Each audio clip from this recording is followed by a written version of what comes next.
Alors bonjour à tous, comment décarboner l'agriculture? On va s'intéresser pour cette première table ronde organisée par la France Agricole avec les Échos à ce qui se passe dans les champs et au sein des élevages. Alors Olivier l'a dit, l'agriculture elle est triplement concernée par les aléas climatiques. Elle est d'abord le premier secteur impacté par les dérèglements. On l'a vu encore ce week-end avec les épisodes de grêle, mais aussi les épisodes de sécheresse. Elle est aussi, et ça on l'entend souvent, l'une des principales émettrices de gaz à effet de serre, après les transports. Ce qu'on entend moins, et tu l'as dit Olivier, elle est surtout une solution grâce à sa capacité à stocker le carbone. Alors nous allons parler de pratiques durables engagées par les agriculteurs, comment les évaluer, comment les valoriser, bref, comment, autrement dit, financer tous ces changements qu'on retrouve dans l'assiette du consommateur. Alors on s'appuiera bien entendu pour décrypter tout cela sur les recommandations du think tank agroalimentaire Les Échos. Et je vais demander à l'ensemble des intervenants de monter sur scène.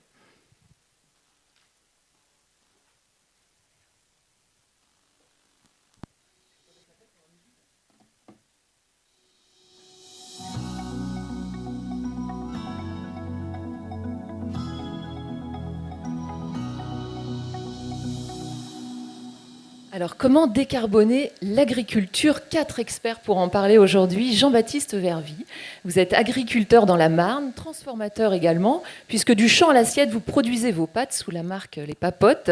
Et vous êtes également membre depuis cette année du think tank agroalimentaire Les Échos. On a également un autre membre du think tank, c'est Nathalie Kéroas. Vous êtes directrice de l'association Bleu Blanc Cœur fondée en 2000 par un éleveur et un agronome, c'est pas commun, pour valoriser les pratiques durables en agriculture. Et nous recevons aujourd'hui 2 invités.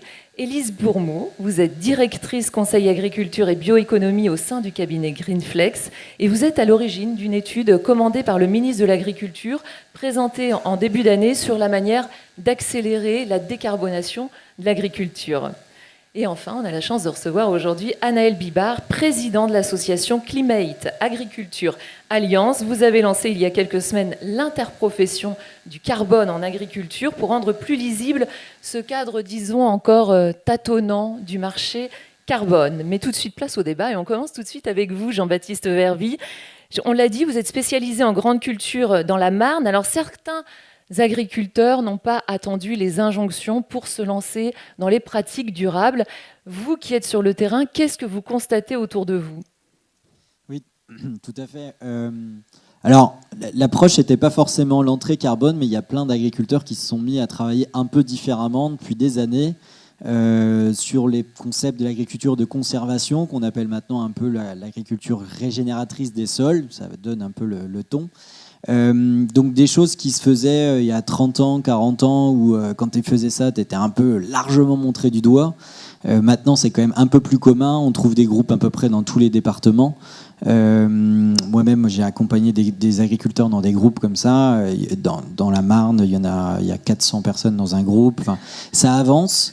Et il y a vraiment des gars qui sont devenus experts sur une façon différente de produire, un peu de la permaculture façon grande culture pour et en fait, ces techniques-là stockent du carbone, alors ont d'autres vertus. Et ce que je voulais dire, c'est que les agriculteurs se sont lancés là-dedans aussi pour maîtriser les coûts de production, pour avoir un impact plus sympa sur l'eau, sur l'utilisation des intrants. Mais il se trouve que ces techniques-là permettent de séquestrer du carbone, puisqu'on fait pousser grosso modo beaucoup de végétal pour nourrir le sol, pour que le sol soit vivant, pour avoir des plantes en pleine forme. Donc, on séquestre du carbone. On a dépassé le stade des seuls pionniers de l'agroécologie à se lancer dans les pratiques durables, c'est ça? Oui, je pense qu'on a passé ça. Alors après, il y a eu des effets un peu provocateurs. Tout à l'heure, Olivier a évoqué un peu des choses pour avancer. Il se trouve que l'agroécologie, c'était un gros mot. Il y a eu un ministre de l'Agriculture qui a tapé dans la fourmilière. Le Foll. Monsieur Le Foll. Et en fait, avec un peu de... Donc ça c'est plutôt mal vécu dans le monde agricole en disant, ouais, voilà. En plus, on pointait du doigt les organisations agricoles en disant, oh les gars, vous travaillez pas bien, je vais vous sucrer en tout cas dans les chambres d'agriculture, je vais vous sucrer les budgets. Donc ça a fait réagir. Mais quand tu regardes bien, 10 ans plus tard, ça a lancé quand même le concept de l'agroécologie. Et il s'est quand même passé des choses dans la tête et des agriculteurs et des organisations agricoles. Donc le chemin est ouvert et il y a des gens qui sont en marche quand même et qui accélèrent. Alors dans le même temps, et vous l'avez dit Jean-Baptiste Vervy, le changement ça fait peur, d'autant plus qu'un agriculteur ça avance au rythme d'une récolte par an, Ça avance aussi avec le poids des aînés, jamais très loin. Comment ça se passe justement le changement? Ça ne peut pas se faire en quelques semaines ni même en quelques mois. Le changement, c'est pour tout le monde pareil. On n'aime pas le changement, ça fait peur, ça sort de sa zone de confort, et c'est pareil en agriculture. Le problème, c'est que c'est un temps long. Et pour vous donner un peu d'explication, quand on est agriculteur et qu'on va se mettre à faire de l'agriculture de conservation, du semi-direct, on va ressemer dans des cultures. Donc vous allez avoir dans un champ, un beau champ labouré, très beau, semé, très plat, nickel, il est super beau. Et puis à côté, un mec qui a semé dans des cultures, voilà, dans des couverts, qui a semé un blé dans des résidus de colza. Alors ça fait n'importe quoi, le semoir est passé, ça fait des tas. Bon, côté agronomie, 10 sur 10, côté note esthétique, 0 sur 20. Quoi. Et ben ça, en fait, vous allez avoir vos voisins, parfois votre papa, qui va vous dire « Mais mon gars, qu'est-ce que t'as fait comme connerie ?» Alors là, et puis ça, tu vas l'entendre 10 mois, quoi, parce que tu as semé au mois d'octobre et on va attendre au mois de juillet, finalement, la moisson pour dire est-ce que c'était bien ou pas bien.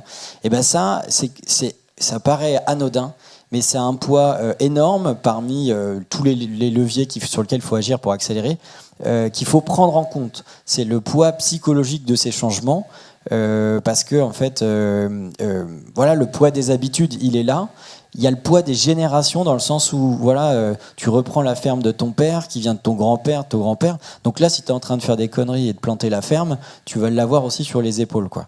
Donc ce poids-là, et moi je connais plein de jeunes agriculteurs qui, tant que papa est là, on fait comme d'hab, quoi. Voilà, on bouge pas trop les lignes, quoi. Et c'est pas simple de changer un système. Alors il y a un autre verrou à faire sauter. On poursuit avec vous, Annelle Bibard. Vous avez fondé l'Interpro du carbone en agriculture. On va en parler dans quelques instants. Mais revenons d'abord à ce métier qui change. Il ne s'agit plus seulement de nourrir les ventres, comme vous me disiez en préparant cette table ronde, mais également de cultiver et de vendre cet actif, disons, immatériel qu'est le carbone. Comment c'est vécu ça aussi sur le terrain ? Je sais pas, ouais, ça y est, on a le son. En fait, je discutais de ça avec un OS qui pourtant est très dynamique, très engagé dans cette transition agroécologique, et il m'expliquait que ça faisait partie de son métier. C'est quelqu'un qui sait vendre des commodities, il vend du grain, c'est facile, il va vendre une nouvelle commodity, c'est juste une extension de son métier. Puis quand on creuse un peu, c'est pas du tout une extension de son métier. Déjà, le crédit carbone, il n'est pas palpable. On ne sait pas, et puis il y a plusieurs manières de le mesurer, alors qu'un tas de grains, physiquement, tu sais si ça lève, tu sais si ça t'arrivera à le transformer en pâte, tu as des critères physiques pour savoir si ça marche ou si ça ne marche pas. Alors que là, il va falloir faire confiance à une méthode, à une surveillance, à un suivi. Donc déjà, le paramètre 1, c'est la confiance, et non pas le tas de grains qu'on a dans le silo. Ensuite, il y a les notions d'acheteur. L'acheteur, pour une tonne de blé, il a besoin d'une tonne de blé McDonald's quand il produit des buns pour faire un burger. S'il n'a pas de blé pour faire de la farine, il n'a pas de buns. Alors que les crédits carbone, c'est un marché volontaire. Donc les acheteurs ne viennent pas chercher la même chose quand ils sont obligés dans leur process de production d'en avoir ou pas obligés. Donc vraiment, en plus, on a une notion de concurrence. En agriculture, avant, on vendait en concurrence avec des agriculteurs.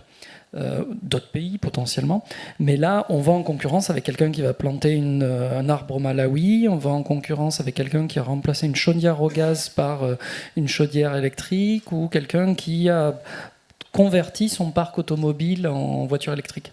Donc on ne vend pas du tout la même chose, et pas aux mêmes acheteurs, et pas par les mêmes contraintes. Alors, combien d'agriculteurs sont aujourd'hui engagés dans un programme carbone ? Alors, il y en a plus de 5500 aujourd'hui. On a le label bas carbone qui a une initiative française, un label domestique qui draine déjà plus de 1500 agriculteurs déjà engagés ou en cours d'engagement. Aujourd'hui, on en a un bon millier qui sont sur d'autres labels, des labels mondiaux, Gold Standard, Verra, VCS, ISO, du moins, il y a beaucoup de labels. Et après, on en a plus de 3000 aujourd'hui qui sont engagés dans des notions de filière, c'est-à-dire sur leur colza. Un colza qui va rentrer pour des critères techniques, on ne va pas rentrer dans les détails, à produire du diester, donc remplacer des carburants fossiles pour qu'on puisse continuer à rouler en voiture diesel en polluant moins. Ces producteurs-là sont engagés pour la culture, d'autres pour les parcelles et d'autres sur toute leur ferme. Alors Élise Bourmeau, on va poursuivre avec vous. Vous travaillez au sein du cabinet conseil Greenflex. Alors l'Europe devrait fixer un cadre réglementaire du marché carbone seulement fin 2022 ou en 2023. La question qu'on peut se poser, C'est finalement pourquoi se lancer dans l'autre sens. Là, vous disiez à l'instant, Anaëlle, qu'il y en avait 5000, mais pourquoi partir maintenant alors que rien n'est sûr?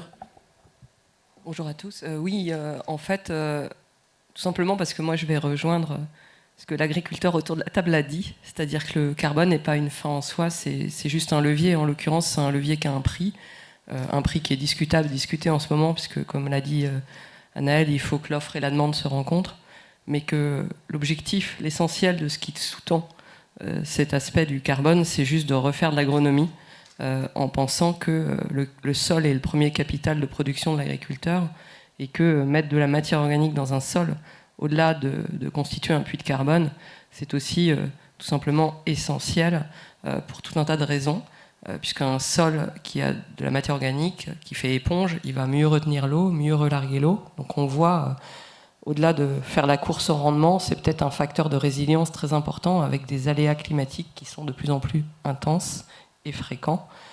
Si on prend l'eau, ça va permettre à un sol d'être moins compacté. Je crois que récemment, il y a une étude qui montre que sur leurs 50 premiers centimètres, les sols sont devenus de plus en plus compactés. Donc quand il n'y a plus d'air dans le sol, il n'y a plus de vie, etc., etc. Donc les agriculteurs, par rapport à leur sol, qui est leur capital de production, s'ils démarrent maintenant, ils n'auront jamais perdu de temps. Ensuite, parce que c'est leur capital de production, je veux dire, au-delà de la notion de marché. Et après, ensuite, par rapport à la certification européenne, ce n'est qu'une certification qui est annoncée, c'est-à-dire la façon de compter. Alors la seule chose que ça puisse faire, c'est venir un peu remettre en cause le label bas carbone éventuellement. Tout dépend si la certification, qui n'est pas une réglementation, va porter sur uniquement un pilier de l'atténuation du changement climatique, c'est-à-dire la réduction des émissions et ou la séquestration.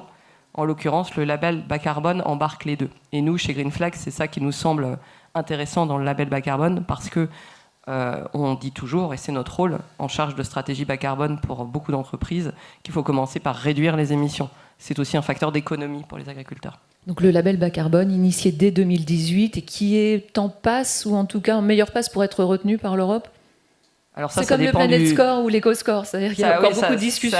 Ça dépend du lobbying que la ferme France de la fourche à la fourchette va être capable de faire à ce sujet, avec la fin de la présidence française de l'Union européenne et les changements gouvernementaux, la mise en place de l'Assemblée. Il faut espérer que ça ralentisse pas trop.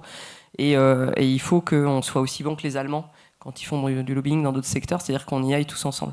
En tout cas, là, vous parliez des co-bénéfices, et c'est la recommandation un peu aussi numéro 1 du think tank, lancer un diagnostic général de la ferme France, exploitation par exploitation, afin de pouvoir évaluer justement les avancées en matière de pratiques durables. Alors, on reste un peu avec vous, Élise Bourmeau. Comment expliquer dans le même temps qu'à l'échelle mondiale, on est seulement moins de 0,1% des crédits carbone qui sont générés par le secteur agricole? Est-ce qu'on a du mal finalement à valoriser ces pratiques?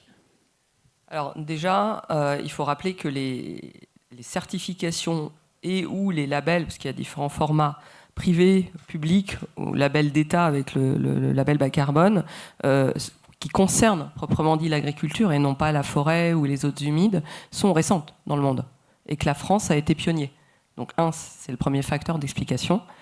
Deux, justement parce qu'il y en a plus sur les autres secteurs comme la forêt et qu'il s'agit plus de certifications internationales ou des évitements de production d'énergie fossile par l'installation de panneaux solaires, etc., à l'autre bout de la planète, il se trouve que, comme c'est dans des pays où la main-d'œuvre est moins chère, en fait, ces crédits sont moins chers, avec moins de traçabilité, probablement aussi.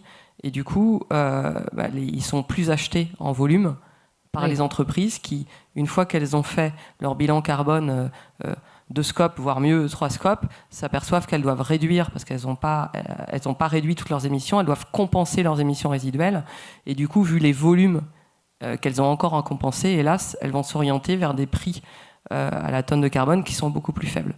Ainsi, un groupe comme La Poste, qui compense beaucoup à l'étranger, reste malgré tout le premier acteur, je crois, du label bas carbone en France, mais ça doit représenter 1 ou 2% seulement de leur crédit carbone acheté. Voilà, pour juste resituer le débat.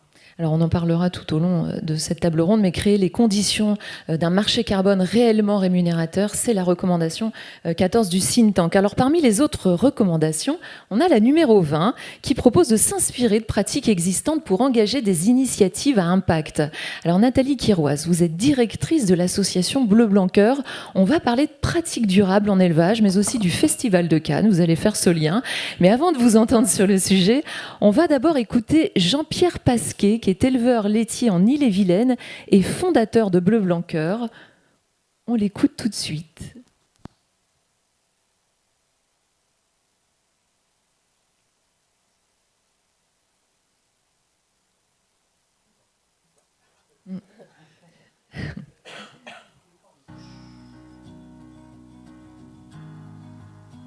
Je suis éleveur maintenant depuis 30 ans, producteur de lait au cahier des charges Bleu Blanc Cœur.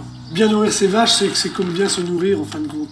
Et sur le plan environnement, dans mon élevage, le fait de nourrir mes vaches avec de l'herbe, avec du lin, elles dégagent moins de méthane. Donc au niveau de mon exploitation, c'est une économie qui représente l'équivalent de 400 000 km de voiture par an. Maintenant, c'est reconnu officiellement par le ministère de l'Environnement et l'ONU comme la seule méthode en élevage qui réduit les gaz à effet de serre. Donc, quand on prend conscience de ça, la production devient un acte responsable.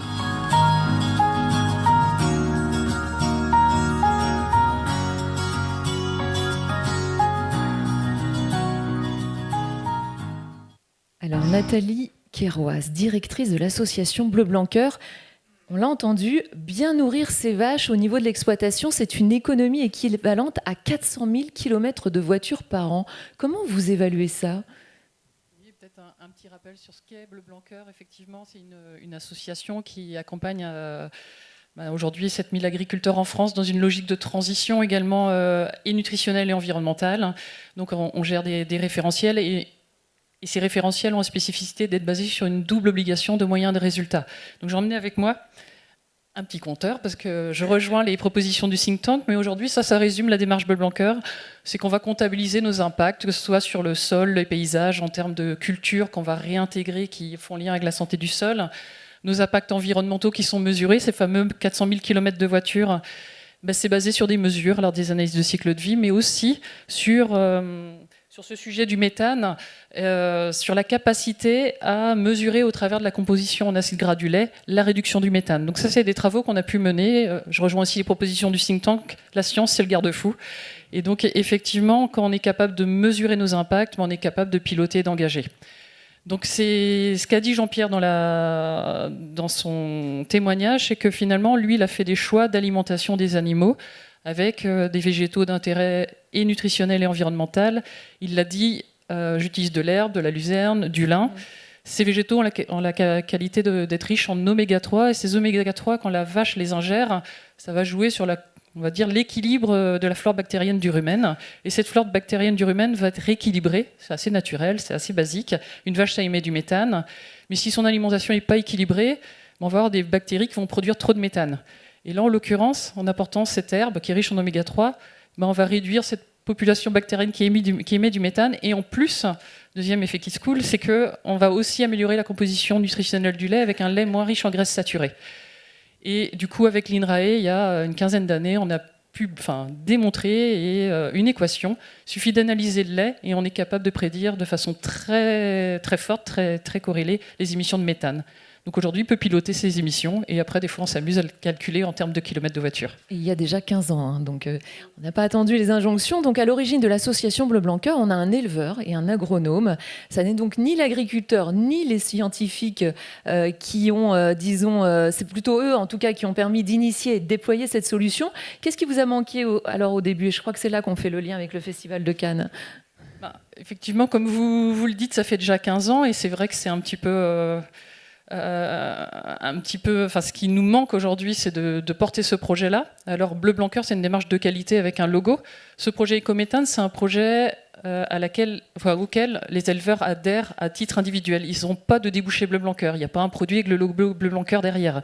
Donc, c'est bien des démarches individuelles. Il y en a 700 aujourd'hui en France qu'on rejoint ce dispositif, qui n'ont pas la possibilité de valoriser leur lait dans des filières laitières Mais ils sont rentrés dans la démarche parce qu'ils y voient une transition environnementale, une communication positive, la capacité de mesurer des impacts.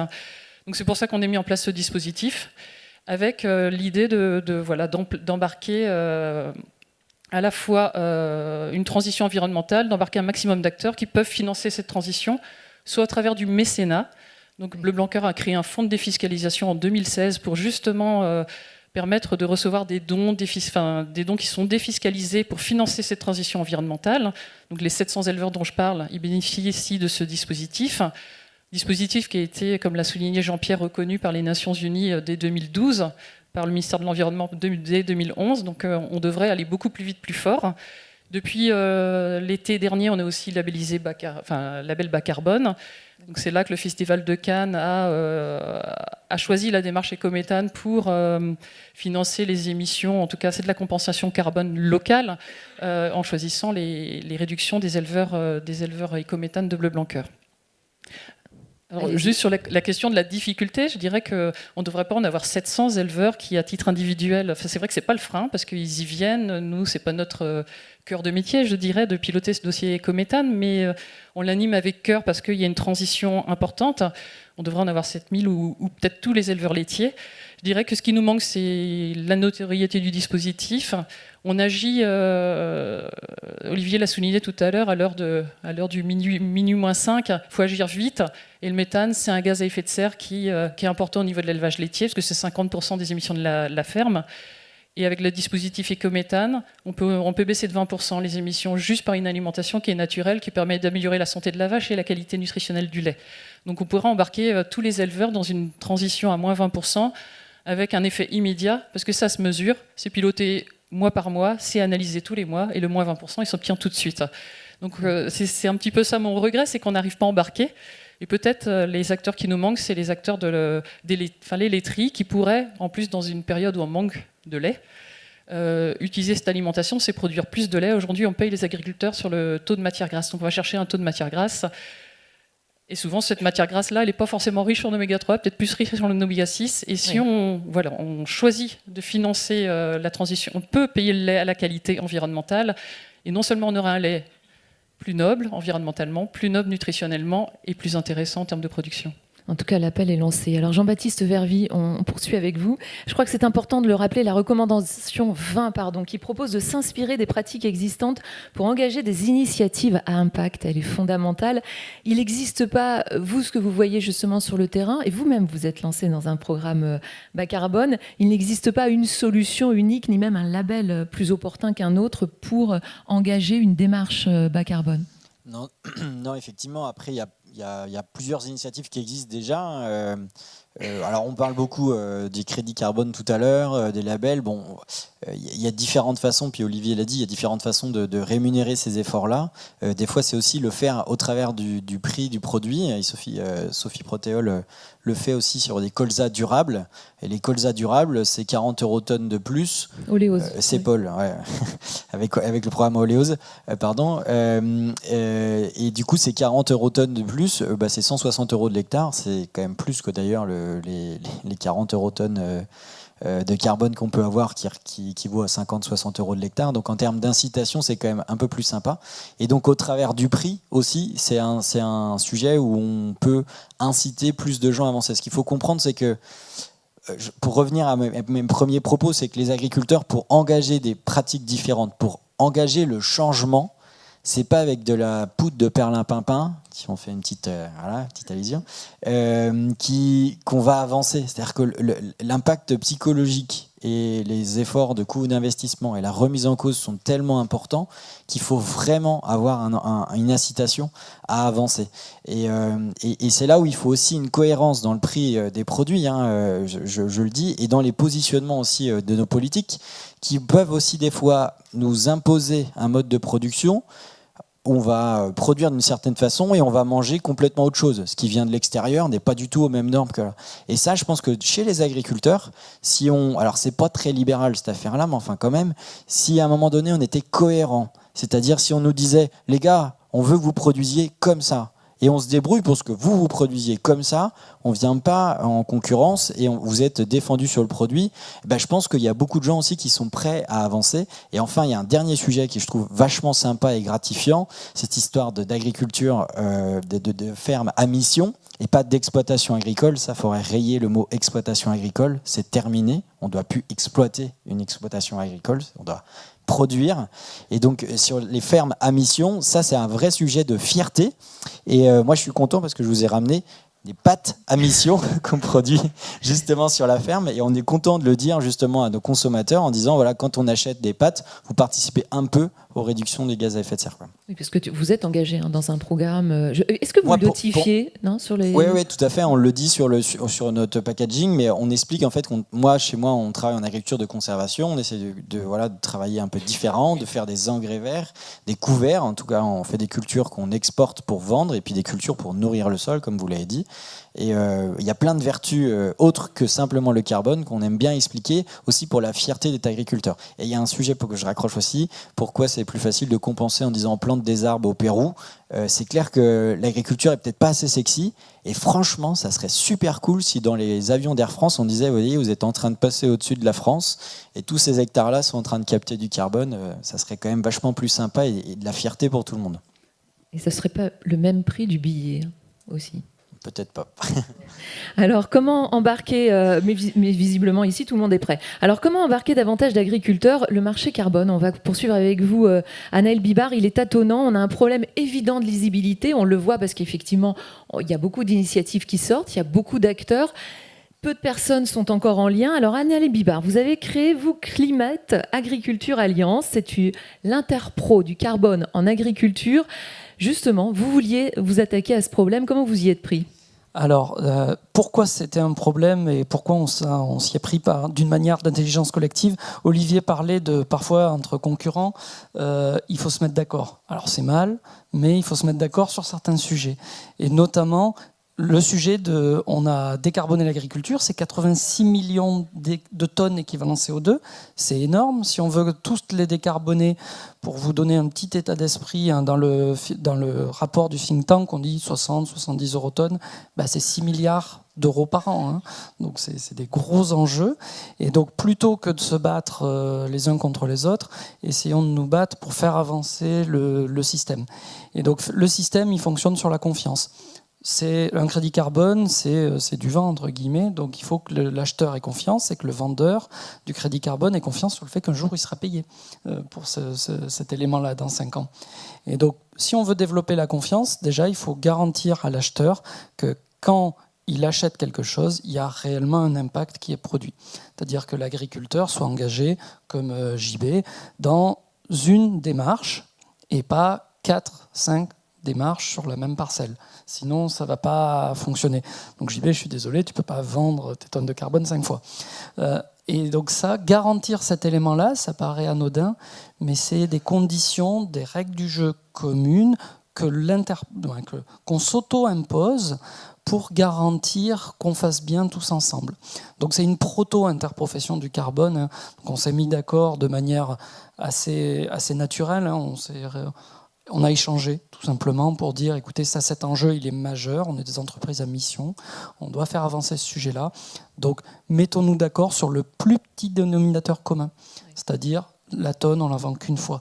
Et pour bien reprendre conscience des enjeux, il faut bien prendre conscience qu'une bonne ferme bien gérée sur ces aspects-là, on a un exemple d'un agriculteur, Stéphane Billotte, qui est engagé dans une transition. Lui, il stocke 6 tonnes à l'hectare sur une ferme de 500 hectares. Autour de la Côte d'Or. Et 6 tonnes hectares, pour vous donner des équivalences, on parlait des kilomètres tout à l'heure, lui, c'est l'équivalent de 1500 éoliennes.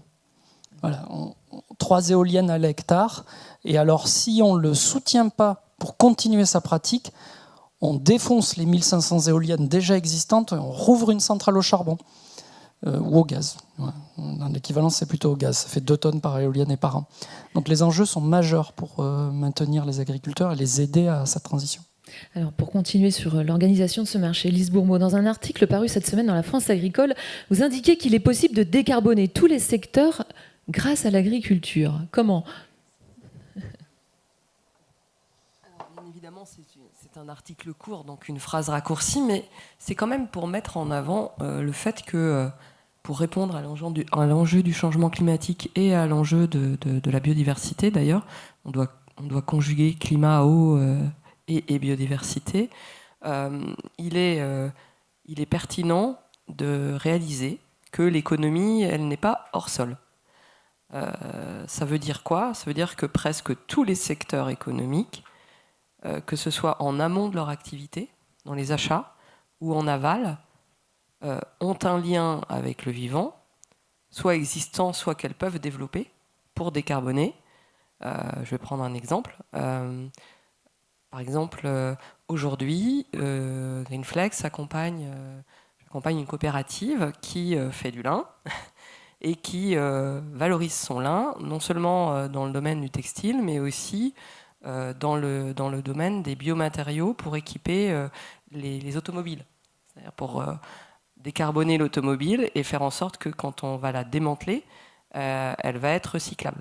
Alors on entend beaucoup parler d'économie circulaire. Je dirais que la bioéconomie, c'est l'économie circulaire la plus éco-conçue qui soit, puisque on a du vivant, et donc le vivant, on peut le retourner au sol, c'est ce qu'il y a de plus durable finalement. Et de la même façon, à l'aval, il y a beaucoup par exemple, de biodéchets, puisqu'on parle aujourd'hui de la filière agri-agro.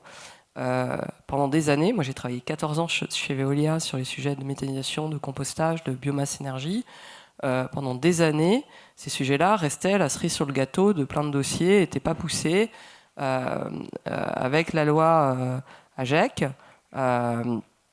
et la loi TECV avant, la loi Garot sur le gaspillage alimentaire, on a une réinterprétation, ou plutôt une vraie transposition assumée et enfin forte de la directive cadre européenne sur les déchets, qui, vous le savez sans doute, stipule une hiérarchie dans la gestion des déchets et qui dit qu'on doit mettre tout ce qui est élimination, donc en décharge, en dernier, vraiment quand on n'a pas d'autre recours. Or, il y a beaucoup de biodéchets qui, jusqu'à présent, vont toujours en décharge. Donc, en France, on récupère, pour la plupart, ça s'appelle maintenant des centres de stockage, le biogaz, heureusement, et on le turbine et on en fait de l'électricité verte, mais il y a encore quelques centres à équiper. Mais dans le reste du monde, puisque vous parliez du méthane, on pointe souvent du doigt l'élevage ou le riz, mais la gestion des déchets dans le reste du monde émet énormément de méthane. Et donc, je vous ai donné un exemple amont, voilà un exemple aval qui touche particulièrement la filière de la fourche à l'assiette, c'est la filière des biodéchets. Et enfin, j'espère qu'avec tout cet arsenal réglementaire, l'ensemble des biodéchets vont pouvoir, après traitement, compostage, méthanisation, au choix, ou les deux, parce que souvent on peut composter le digesta aussi, retourner au sol, avec un double effet qui se coule, qui est que quand il s'agit de réduire les émissions en agriculture, puisque l'agriculture, ou plutôt notre alimentation, représente un quart de l'empreinte carbone des Français, et dans ce quart, 62% est dû à la production agricole, double effet qui se coule, agir sur un levier majeur de la réduction des émissions, en plus de l'élevage que vous avez cité, qui est l'usage des engrais de synthèse, notamment l'ammonitrate, qui pour sa fabrication utilise beaucoup de gaz d'origine fossile. Et on voit tout l'enjeu. La crise en Ukraine vient nous le rappeler, mais c'est pas nouveau. En 2006, j'ai remis un rapport au gouvernement j'ai participé à un rapport qui s'appelait Biomatériaux, biocombustibles. J'ai rédigé le chapitre sur les fertilisants non fossiles. En 2001, j'ai alerté le président de l'INRA, le directeur agronomie, pour lui dire qu'il n'y avait pas assez de matière organique dans les sols. On m'a dit non. Donc j'ai publié un article pour démontrer que oui. Mais donc, moi, ça fait 20 ans que ces sujets-là m'animent. Je pense que là, on commence à sentir les prémices d'un vrai changement, mais il est vraiment grandement temps. Hein. Vraiment grandement temps. Donc l'agriculteur, une personne ressource, et le secteur agricole, un secteur source finalement pour tous les autres. Moi, c'est ce que je retiens. Alors, on va accélérer un petit peu pour arriver rapidement sur la transmission des exploitations. Vous quatre, ça a été pour vous une des recommandations importantes. Jean-Baptiste Vervy, vous êtes membre du think tank agroalimentaire Les Échos. Et durant les discussions, vous avez particulièrement poussé cette recommandation. C'est la 6, donner une valeur à la richesse objective des sols. Olivier, vous en avez parlé. Il faut savoir qu'aujourd'hui, lors de la transmission d'une exploitation, il n'est n'ait pas tenu compte de sa valeur environnementale, mais vous m'avez dit en préparant cette table ronde que c'était pire aussi pour la location du foncier. Racontez-nous ce qu'on vous dit. Oui, alors, en tout cas, c'est l'idée d'être cohérent jusqu'au bout. À un moment donné, on peut parler comme ça en tribune, le carbone, tout ça, ça. À un moment donné, il faut faire des actions en réalité. Et un des sujets, c'est que quand on donc le carbone, il est où? Il faut améliorer les sols. Donc le lien qu'on peut avoir, c'est effectivement quand on achète et quand on loue. Donc on a des baux dessus et c'est marqué royalement en disant faut entretenir un bon père de famille. Et je peux dire que quand tu rachètes en fait les parcelles, on n'a rien à carrer de faire une analyse de sol. Ouais. Alors c'est de moins en moins écrit, mais c'était écrit, c'était dans les actes notariés, tout ça. Clairement, si on veut être vraiment efficient, c'est de se dire, bah voilà, tu as utilisé 18 ans ma parcelle, tu as pompé moitié du carbone par rapport à ce que quand je t'ai donné la parcelle au départ, bah à un moment donné, toi, locataire, c'est pas bien. C'est pas bien parce que les enjeux du climat, c'est de faire monter ces taux de carbone. Donc à un moment donné, il faut l'intégrer dedans. Alors ça paraît effectivement, tu as dit c'était anodin. Je peux te dire que dans le monde agricole, si ça existait, et si ça s'imposait, parce que si on veut avancer, il y a la question d'être volontaire et d'imposer. Alors imposer, c'est jamais rigolo, mais si on veut avancer, et vu l'urgence, surtout que dans l'agriculture se transforme au rythme d'une culture et par an, donc on en a pour 5 ans, 10 ans des fois pour mettre des nouvelles pratiques en place, et l'urgence elle est maintenant, à un moment donné il faudra peut-être, et d'un seul coup, toi tu es propriétaire du foncier, ça vaut tant de l'hectare, on te dit demain ça vaut moitié moins parce que t'es un gros salaud et t'as fait perdre la matière organique.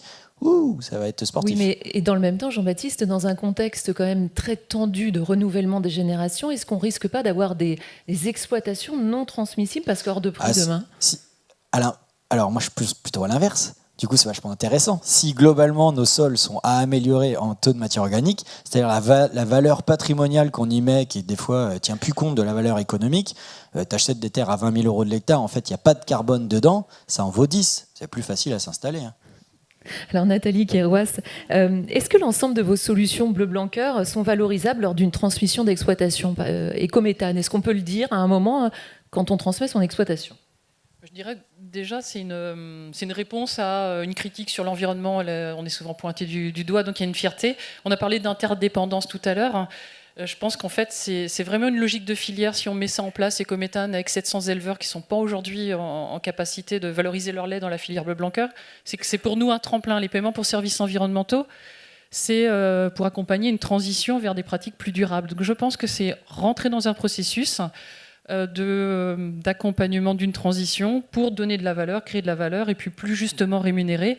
Alors c'est vrai que si ça dure 5 ans, un processus de label bas carbone, c'est qu'au bout des 5 ans, il faut pouvoir rentrer dans une démarche de valorisation, que le marché prenne le relais, y compris pour ces sujets de transmission. Et donc c'est un petit peu ce qu'on nous on a en tête, c'est on engage une transition, et derrière, si nous on est bon, il y aura une valorisation au travers d'une filière bleu-blanc-cœur, parce que c'est la pérennité d'une transition environnementale. Parce qu'on ne peut pas s'engager pour 5 ans en se disant on verra dans 5 ans si ça retombe et si on revient en arrière. Et ça veut dire qu'aussi, il faut qu'on travaille la communication, le marketing de la tonne de CO2 pour justement faire en sorte que ce carbone qui est compensé ou réduit localement, il ait de la valeur aux yeux du consommateur, et c'est tout le travail qu'il faut qu'on fasse collectivement. Et c'est pour ça qu'Olivier, tu as eu raison de dire qu'on est tous interdépendants, parce qu'il faut collectivement créer la valeur et qu'on installe durablement les pratiques. Alors voilà, c'est la fin de cette première table ronde. Merci à vous tous pour vos précieux éclairages. Elle était donc dédiée à la décarbonation.